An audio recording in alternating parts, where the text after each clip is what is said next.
Hello, everybody, and welcome back to our podcast. My name is Chris. And my name is James. And we are the Formula One Bros. Just two twins with a love of F1 to bring you everything in the world of Formula One. All right, so we just had some news this past week of a new F1 circuit in America going through the streets of Las Vegas. Sin City, baby. Yeah, that's obviously huge news. And so our episode today, in the spirit of all of that, we're going to chat about everything you need to know about the Las Vegas Grand Prix coming up in 2023. But we're also going to play a little bit of a game today. So we thought it would be cool to go back and look through all of the circuits that have hosted a Formula One race. And this is not just the US Grand Prix, but all of the races, because there have been many races that have not raced under the US Grand Prix moniker. Just like the upcoming Miami and Las Vegas races will be the Miami Grand Prix and the Las Vegas Grand Prix. So we wanted to look at all of the racetracks that have previously held, not looking at the upcoming races, but have previously held an American F1 race. And we're going to do a little bit of game of bop or flop. Blop or flop.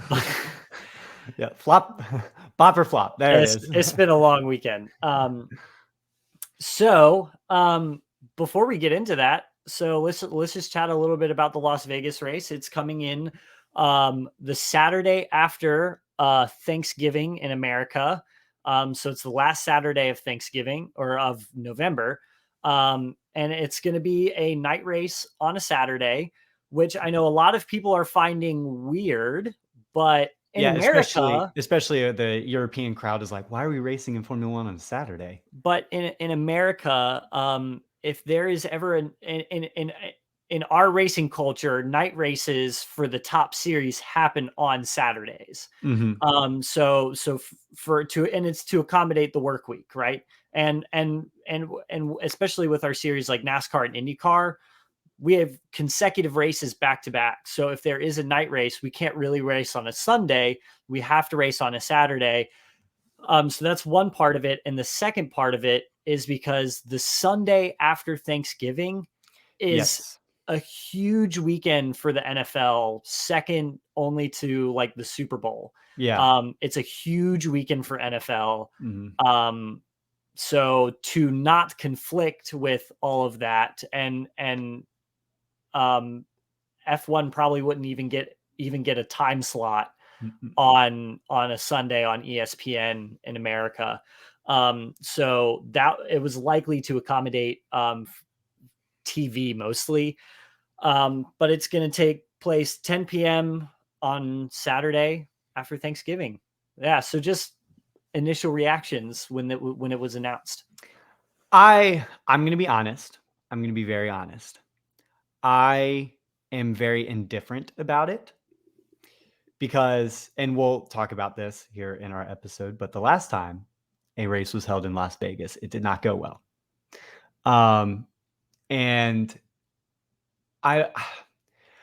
my big problem with it too is I don't know if it's confirmed or rumors that it's replacing Spa. Well, so there are 3 circuits that are out of contract at the end of this year.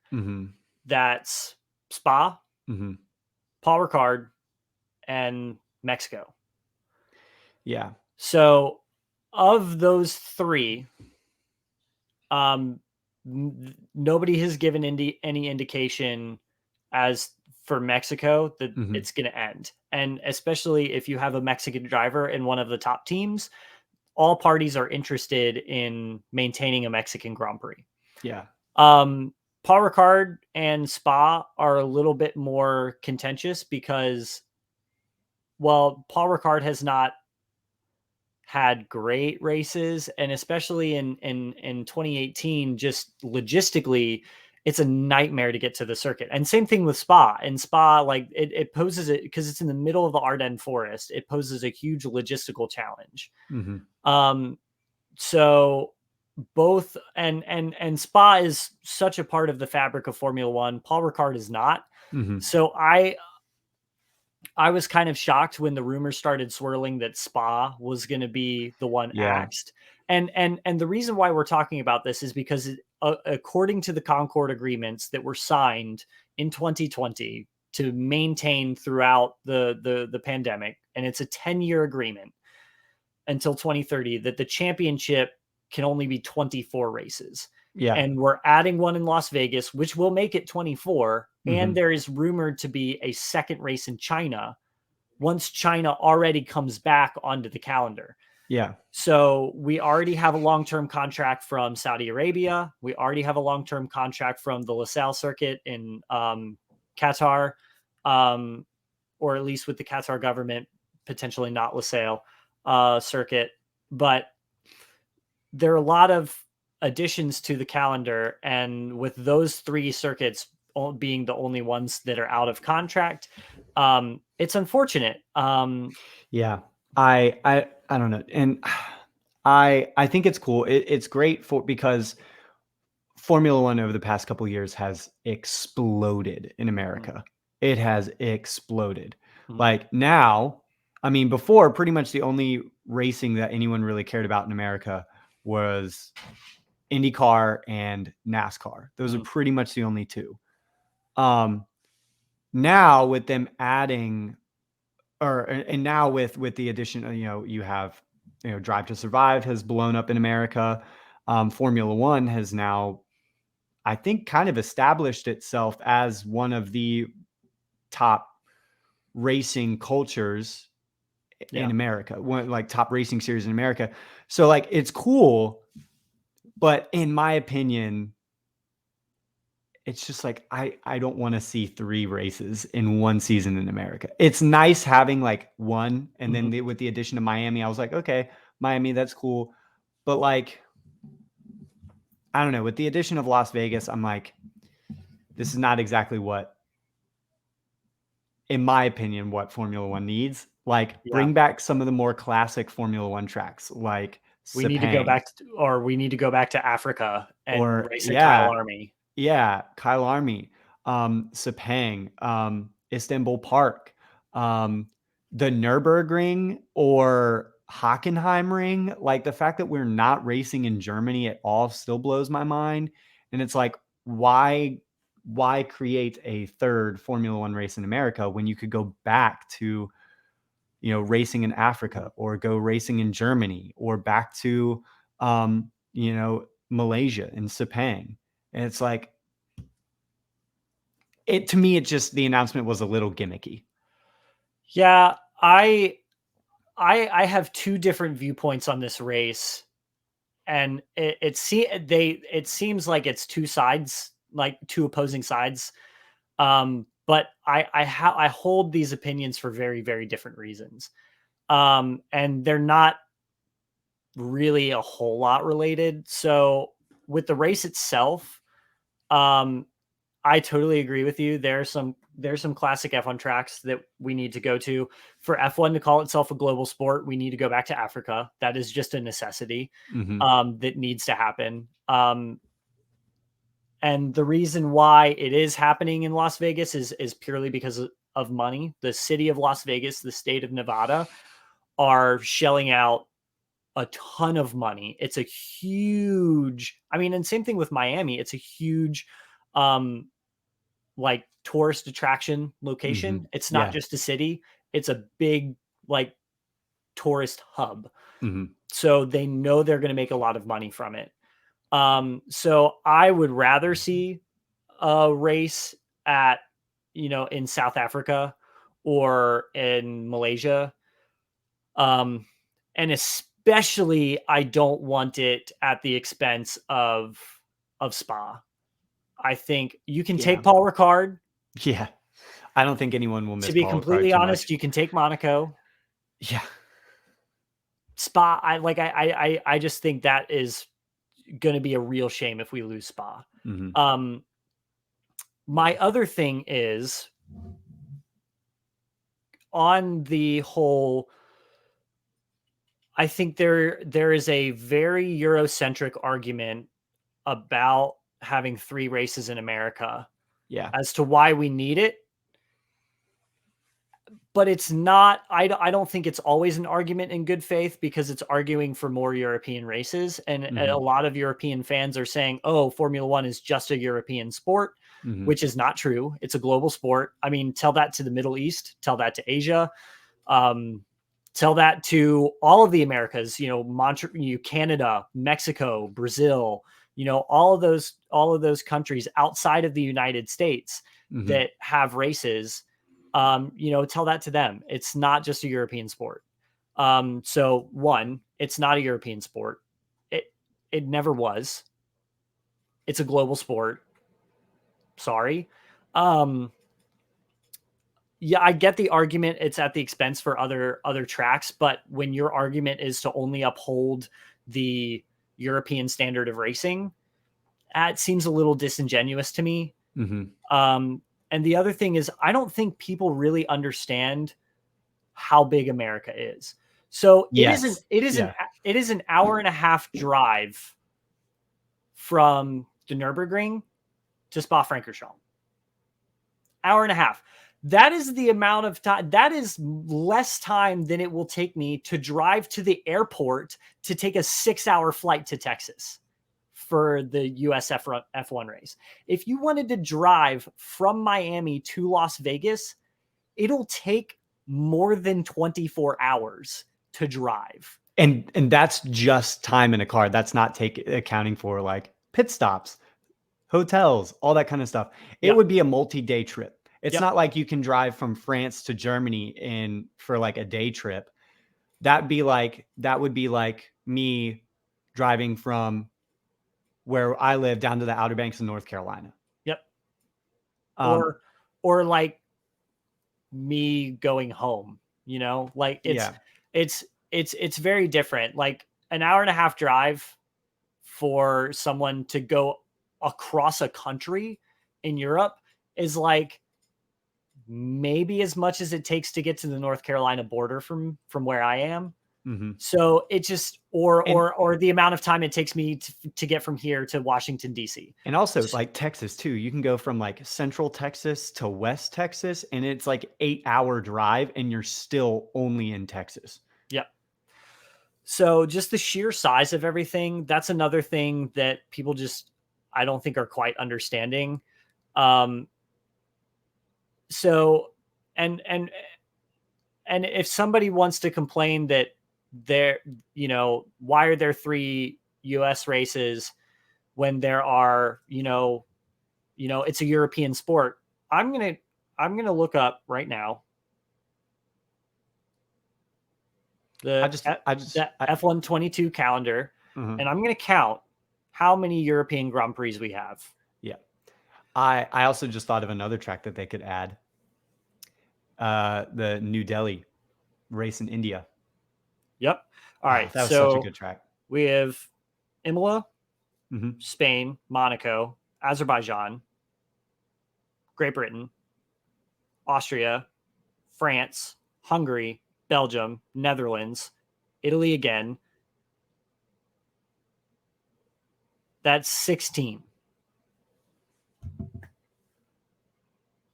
16 races in Europe, 3 in the US.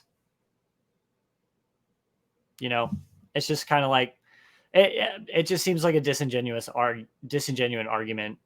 I agree that we need more races in other places. I would love to see India or Turkey, Sepang come back on the track. Or South Korea. That was a cool track. South Korea. I liked it. We need to go back to Africa. Like there are bigger necessities, but at the end of the day, Kyle Army's not grade 1, FIA grade 1. And and it's all going to come down to money. And that's the other argument about, places like Spa and Monaco is, Monaco has lost its exception that they don't need to pay F1 a fee to host a race. So they now have to pay to host a race. The circuit is not built for modern F1 cars. And with Spa, there needed to be so many changes and updates to the track to allow for different things, like they've reprofiled Erusian Radion because of several high profile accidents. They've redone some of the layout of some of the corners in the second sector to allow for bikes, to allow for bike racing. So, and the logistical nightmare of trying to get into the Ardennes forest is insane. So it's really unfortunate. But those are sort of the key arguments for those races kind of getting the axe. Yeah. So, but and also another thing you can look at too. I mean, look at the attendance of the U.S. Formula One race last year, the U.S. GP last year. 400,000 people went. That was the most attended Formula One race of the season. Yeah, I am excited to see how it competes with other F1 races without COVID restrictions. That is true. There were still a fair amount of COVID restrictions. Yeah. When it came to some of the European races. But yeah, it was the highest attended race in 2021. And I think that too was also after having not hosted a race in 2020. I think that also played a factor in it. There's already been high demand for the Miami race. And I think there will be high demand for the Las Vegas race, especially for the West Coast crowd. The West Coast F1 fans that don't or can't go to Texas or Miami all the way across the country. So yeah. I am interested to see how it goes. The track itself looks interesting.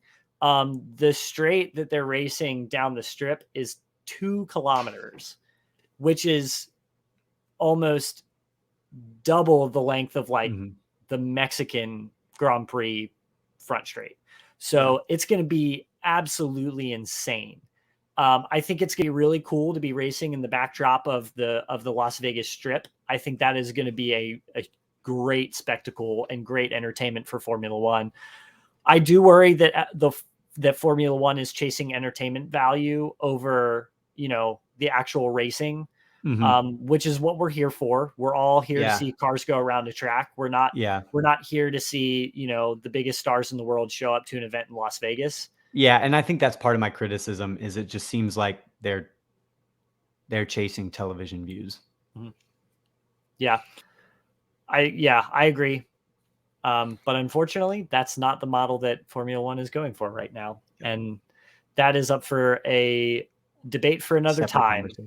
Right. Give me 1 second. My dog is pawing at the door and if I don't let her in, she's going to go insane. So give me 1 second. Come on.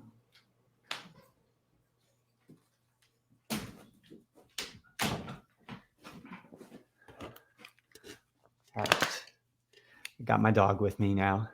All right. Amazing. So we'll go on to our next segment of the episode. And the next segment, we are going to play a little Bop or Flop. We're going to take a look at all of the previous US Formula One races, and we're going to see which ones were bops, which ones were good, which ones were a hit, and which ones flopped, which ones did not do well. Yep. So to preface this a little bit, so this is going to be all races that or all circuits that have hosted a race in F1, not just the ones that have received the moniker United States Grand Prix. Yes. And we're going to be talking mostly about circuit layout, and a little bit about the racing.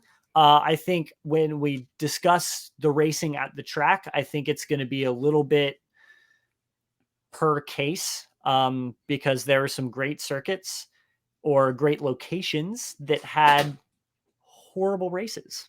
Yeah. So, and we're going to go in alphabetical order. We're not going to go in chronological order because there were seasons that hosted 3 or 4 races in the United States. Yeah. Also, that's another thing. This is not the first.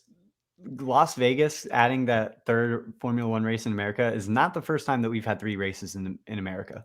If I'm not mistaken, I'm just going to do some math real quick.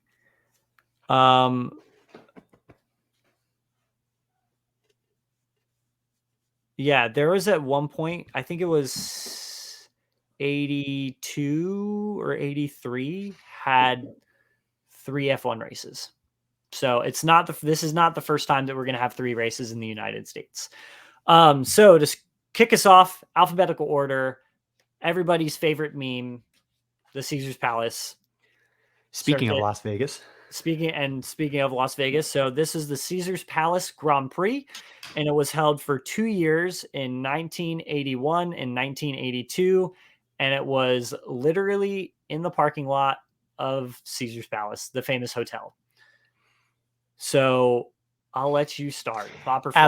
Absolute flop. Absolute flop. It was not like the track that it was. You're absolutely right. It was just held in the parking lot of Caesars Palace, which at the time, parking garages weren't really a thing. So it was a massive parking lot, but like they literally just built walls and they just like raced around. It was very poorly done. It was, yeah, and it was a fairly repetitive layout too. Yeah. It was a repetitive layout. It was not interesting. The racing was terrible. It was also in the middle of the desert, so it was super hot. And just all around, it was initially promoted really well, and there was a demand for a race in Las Vegas, but I think they kind of missed the mark on that one. So I'm also going to go flop on the Caesars Palace track. Yep. Up next is Circuit of the Americas in Austin, Texas. The host of the current United States Formula One Grand Prix. It started in 2012, ran until 2019, did not host a race in 2020, hosted it in 2021, and will be hosting it for the near future. And it is currently the permanent site of the US Grand Prix. It has the moniker US Grand Prix. It's a Tilka track, so it's kind of like, But why don't you start us off? I'm gonna say Bop on this one because it's great. It's not the most exciting. It doesn't produce the most exciting racing, but it's still a good track. Like there are worse tracks that Formula One races on currently. So you can see my dog in the background. But there are worse races that Formula One currently hosts and will be hosting for a while. So it's not the worst. It's not the worst one, but I'm gonna say Bop. I'm gonna say Bop on that one. I'm also gonna say underrated Bop. I think it has become the crown jewel of Formula One in America, the way that the Indianapolis Motor Speedway was. Was it is the race in America. Of course, that may change once we have Las Vegas and Miami also in there.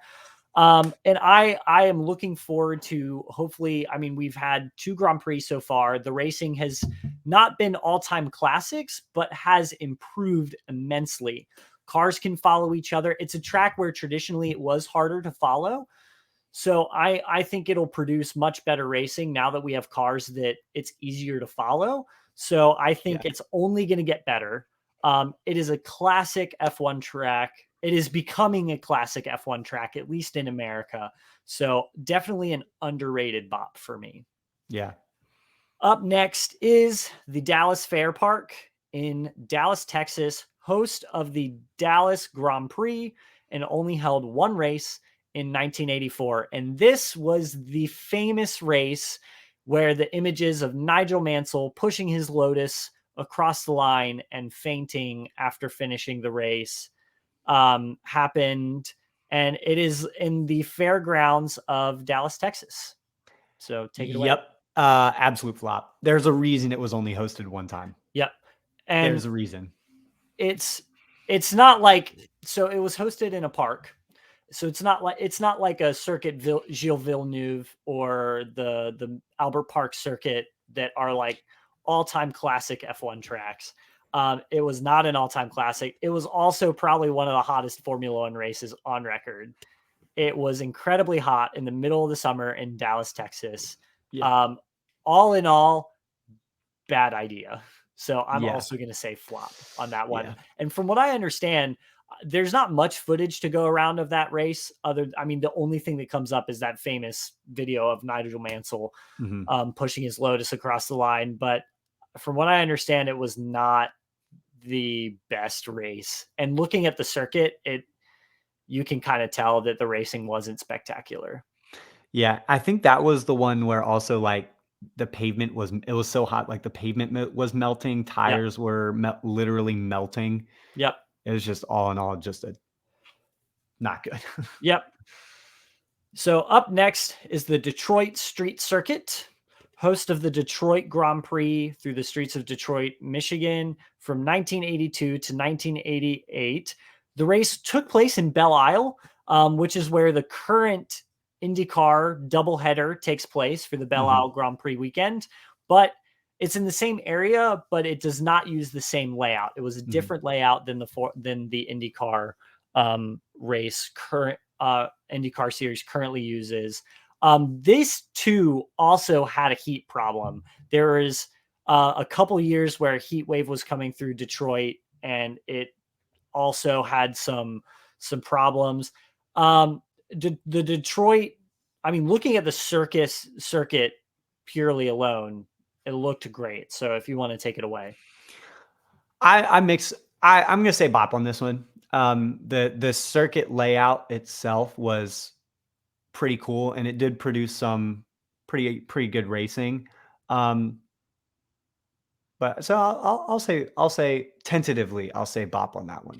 Yeah, this one is. I think this was the hardest one for me to place, because the circuit layout is great. Detroit being like it is Motor City. Like in America, that is Motor City. Like yeah, all of the big auto manufacturers have bases in Detroit. It is one of the places for cars in America. So it's a great location. Belle Isle is also a great location there in Detroit. So the location is great. The racing wasn't spectacular. It was also in the summer, so it was rather hot. But yeah, I will go tentative bop on that one. Yes. Up next, the Indianapolis Motor Speedway. So this is in Indianapolis, Indiana, and it was the host of the U.S. Grand Prix most recently from 2000 to 2007, but it also hosted technically the U.S. Grand Prix from 1950 to 1960, because the Indy 500 was a Formula One World Championship race. So it actually, like, Formula One race, like cars, manufacturers, teams, drivers took part in the Indy 500 from 1950 to 1960. So we're going to do both. And so yeah, if you want to take us away. For the oval, obviously the Indy 500 in America is up there along with like the Daytona 500, which is the opening NASCAR race. I'm going to say that race has always been a bop. It's always great racing. It's one of the biggest races of the year. It's a true spectacle in every sense of the word. It has always produced great racing. So I'm going to go on the oval, the Indianapolis 500. I'm going to go absolute bop on that one. The road course, also absolute bop. Mm-hmm.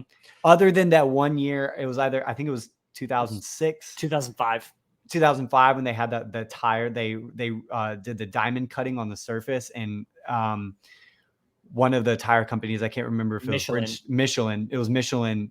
All the teams that were running Michelin tires, is like that. Those tires could not handle the load, especially coming around that final corner. Mm-hmm. Just could not handle the load, and just tires were exploding. Mm-hmm. Other than that one year, mm-hmm, absolute bop. Yeah, I'm going to say a great racetrack. Yeah, I'm also going to say bop on both. And again, everything about the Indy 500 is awesome. That's a race that I want to go to more than anything. Mm-hmm. The infield, the road course, is also a huge bop. IndyCar uses it, NASCAR uses it now for the first time. It produces some great racing. I love it. It's a classic layout. So yeah, I'm going to go bop on both. So for context, in 2005, if you don't know, so what happened was in the off season, prior to the 2005 motorsports season, the track underwent diamond grinding, which cut very tiny grooves in the racing surface. This is something that Bridgestone was prepared for because Bridgestone is their American like sister company is Firestone. So they have the data sharing capabilities. Which Firestone tires are the tire providers for the IndyCar series. Yes. So Firestone provides tires for the IndyCar series. All of that data, and they did a lot of testing, like the IndyCar series did a lot of testing on that surface. And so all of that data was sent to Bridgestone. So Bridgestone built tire compounds specifically for the US Grand Prix that year to combat the diamond grinding that had happened on the track. Michelin didn't. And so, and it was only a problem when you came out, the turn 13 was turn 1 of the IndyCar circuit. So you come out and it's a very fast banked corner onto the front straightaway. And so that puts a lot of load on the right side tires. So a lot of right side tires on specifically Michelin teams, because Formula One was running 2 tire providers at that point, were having massive tire failures. So in 2005, there is this whole political, I mean, this is a thing for another episode, but it was a whole thing between the FIA and the Grand Prix Drivers Association, Formula One, about how to move forward. And essentially it led to no conclusion was made. It led to all of the Michelin teams retiring on their way to the grid during the formation lap. And so the race, the 2005 US Grand Prix, had 6 cars. Yep. That's it. Yep. And I think it was the Ferrari. It was Ferrari was a team. It was Ferrari, Jordan, and Minardi. Yep. Those are the 3 teams. Just 3 teams. Yep. Those are the 3 teams. And so it was a 6-car Grand Prix, and political relationships between the Indianapolis Motor Speedway and the FIA deteriorated, and that led them to not even host a race in America until 2012, when the US Grand Prix was moved to the Circuit of the Americas, which was purpose built for F1. So despite all of that, I'm going to say Bop. Yeah. Yeah. Cause the several years of, I mean, when you think of the US Grand Prix, when you just say US Grand Prix, you think of Austin, Texas, or Indianapolis. For sure. All right. The next one. The next one is the Long Beach Street Circuit, which held the US Grand Prix West from 1976 to 1983. So the US Grand Prix was being held through there, and at least in the early part in the 70s, it was being hosted at Watkins Glen. So it got the moniker US Grand Prix West. So let's see. It is, the street layout has changed a lot. It's the same location that the circuit currently resides, but it's a different, it was the race that held the US Formula One race is a different layout to the race that holds the IndyCar races now, but they still use the convention center as the paddock, and they raced there from 1976 to 1983. I'm going to say Bop on this one. I think it was pretty good racing. Street circuits are always tricky, but this one, it produced some pretty decent racing. But yeah, I'm gonna say Bop on this one. Yeah, I'm gonna say hard Bop on this one, because when it comes to street courses in America, Long Beach is the American street race. like when it comes to IndyCar, like that is one you want to win. It is such Yeah. a historic race. And same thing with Formula One. It was such a historic race. It was one that, it was at the time in the 70s and 80s, that and Watkins Glen were like the crown jewels of Formula One in America. And that track was a crown jewel of motorsport in America when it comes to street circuits. So Mhm. I'm going to say a hard bop on the Long Beach, the Grand Prix of the West, because it's just great. I mean, it is not built for modern F1 cars. No. No. It's barely built for modern Indy cars. Yeah. But IndyCar as of 2018, 2019, new regulations which made the cars not as big and bulky. Mhm. So that helped a lot, and it's still a great race. Yeah. But yeah, bop on Long Beach Street Circuit. Up next is the Phoenix Street Circuit in Phoenix, Arizona, that held the Phoenix Grand Prix from 1989 to 1991. I found so little information on this, and just looking at the layout, I'm going to go flop. Flop. Yeah. Yeah. Again, it's kind of one of those things. There's a reason it was only held 3 times. Yep. Again, Phoenix, Arizona, hot. It's in the middle of the I think desert. because I was also doing my homework. It was in Phoenix. Um, the the temperature. I mean, at least in Phoenix, the temperatures regularly go past 110 degrees. That's Fahrenheit. That's 43 degrees Celsius for our Yep. European friends. So it's really, really hot. On that day and the weekend, the average temperature was 38 degrees Celsius, 100 degrees Fahrenheit for our US friends.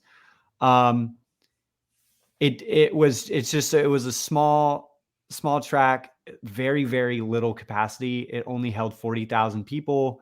Only 34,000 showed up.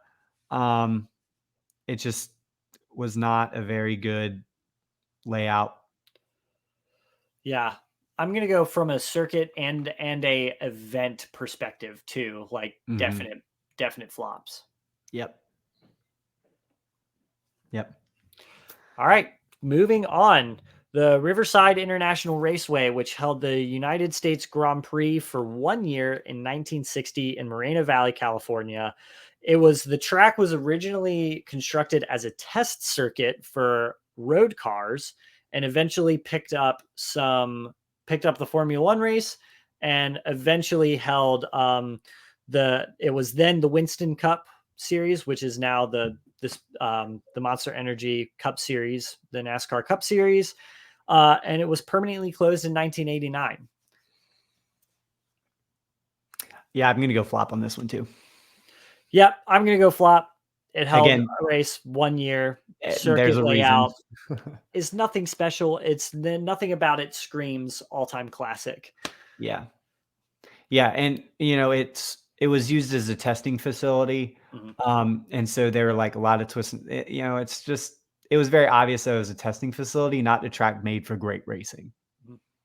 Yep, totally agree. Moving on. Up next, our second to last entry on the list is the Sebring Raceway in Sebring, Florida, which hosted the U.S. Grand Prix all the way back in 1959. The track now is most known for IndyCar testing, the IMSA Sebring race, and the World Endurance Championship race. Mhm. So there's a Sebring 1000 and a Sebring 12 hours that is hosted Mhm. there. Yep. So it's a great track now. It was the track that the Formula One raced on in 1959 is not the same layout. It still uses a part of the circuit, or of the Sebring Regional Airport. And it's a great layout now, but in 1959 standards, I'm gonna go flop. Yeah. Yeah, and you're absolutely right. Now the track today, if it would be a cool track to race on, but like in the 50s, there wasn't anything special about it. Mhm. It wasn't a great track. Yeah, I'm gonna say flop. Yeah, and even now, it still has its problems. It goes over an airport, It's and it is really bumpy. really bumpy. So it's not always ideal. I think it's a good physical test for all the series that use it. Mhm. But in terms of Formula One, I don't think Formula One could ever race there. Those cars would shake apart. Like Yeah. I they're mean, they already have the problem with the porpoising. So, like, yeah, you imagine porpoising on a bumpy track like that. Oh, yeah. yikes. Yep. Yeah, definitely. I'm gonna go. It's so hard because like it's such a staple of sports car racing, like with IMSA Mhm. and WEC. Um, it's such a staple of those series. It's great. So it's hard for me to say flop, but in terms of 1959 Formula One, I'm gonna go flop. Yep. And our last entry on the list coming up, rounding out the field at number 10. And just before we get into this one, it is important to say that we're not ranking the upcoming US races in Miami Yes. and Because we haven't seen them. Las Vegas because we haven't seen them. We don't know what's going to happen. The we just don't know what it's going to look like. I would like to evaluate the weekend as a whole Mhm. before making a judgment. Yep. So the last one that we're going to do is the Watkins Glen International Raceway in Watkins Glen, New York. It was the site of the US Grand Prix from 1961 all the way to 1980. It is one of the all-time classic F1 circuits in America, still being used today for the Cup Series. And But Xfinity series too. yes, so NASCAR still uses it. IndyCar used to, Mhm. but does not anymore. Um, But with Francois Sever's death in 1973 through the fast, flat out uphill section of the S's and a deteriorating um, circuit and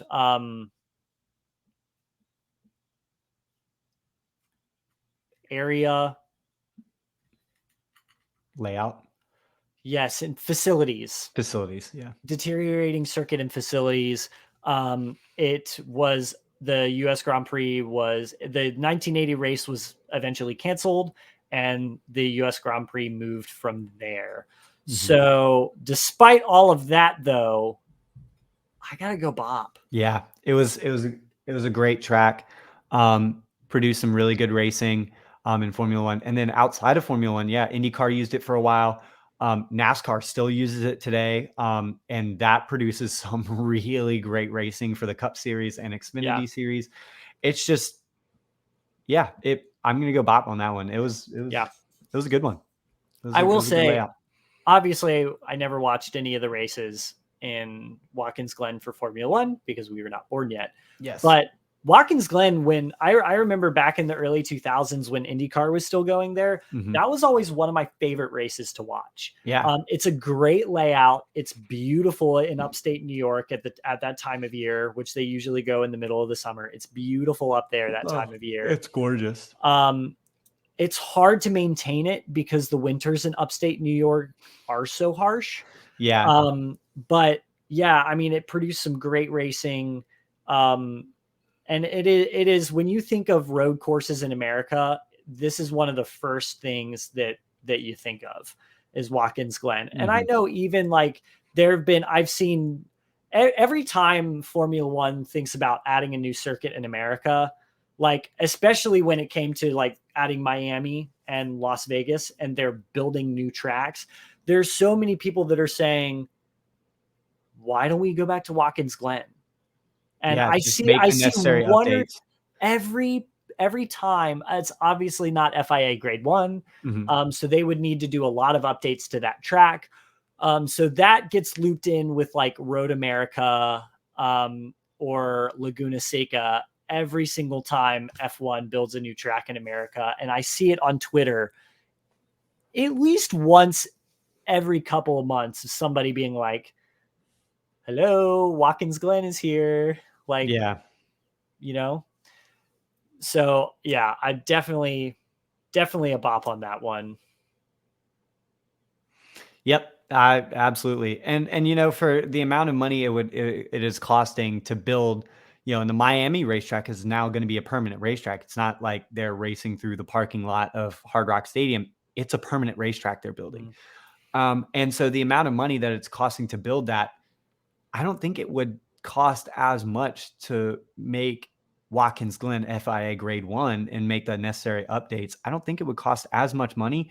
And I mean, the only trick with that is, the winters in New York are pretty harsh.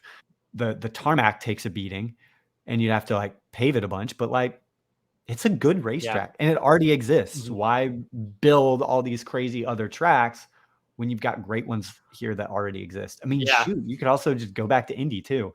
Yeah. And unfortunately, with a lot of these American tracks, like I don't think the FIA and Formula One will ever go back to Indianapolis Motor Speedway. I don't think that will ever happen. It's such a shame, which is unfortunate. And I honestly think that that's also on the side of the promoters for that track. And again, too, with Watkins, there's a lot of PTSD of what happened in 2005. Yeah, there for sure is. And with places like Watkins Glen and Road America, I think the issue is just finding a promoter that's willing to pay Formula One the amount of money that they're going to require for a U.S. race, which is unfortunate because they're great tracks that already exist. It would cost a fraction of the amount of money to get it FIA grade 1, as they're investing in building new circuits in cities like Miami and Las Vegas. I mean, and the same could be said for places like Kyle Army in South Africa. So anyway, that's just end of rant for me. But I'm looking forward to adding Miami and Las Vegas to this list of bops or flops. Hopefully they're both bops. Hopefully they don't flop. The track layout for Miami looks pretty sweet. All the stuff that they're building looks pretty cool. I'm excited that it'll probably be a logistical having that track go around Hard Rock Stadium where the Miami Dolphins, University of Miami play football, American football. It might be a logistic mess for that, but the track layout itself looks really cool. A bunch of F1 drivers have been visiting and they have all said that it looks pretty sweet. So I'm excited for that. And we only have to wait. Like it's May 8th or something. So only like another month or so until Miami. So I'm looking forward to seeing that. Maybe next year we can go to Miami. Yeah. If we can afford it. That's the other thing. Those races are going to be so expensive to go to, especially Las Vegas. Right. Yeah, because then you're going to have to not only do you have to purchase the tickets, but you have to find hotels and lodging and finding hotels in Las Vegas Thanksgiving weekend. Freaking ridiculous. Yeah. I would not be surprised if there are already people booking hotels for that weekend because of F1. Oh, I'm sure. Well, that was our game of Bop or Flop U.S. Formula One circuits. That is concluding our episode. So as always, be sure, like and subscribe on YouTube. Follow us on TikTok, Twitter, Instagram. Be sure to share this with your friends.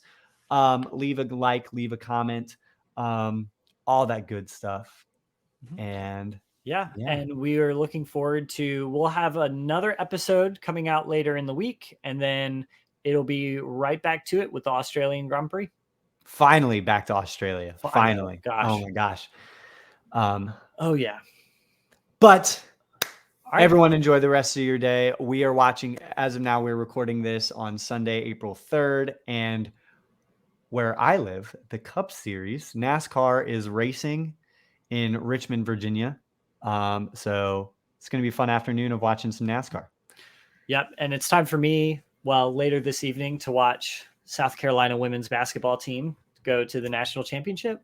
Got to rep my alma mater tonight. So, but yeah, anyway, have a good one, everybody, and we'll see you next time.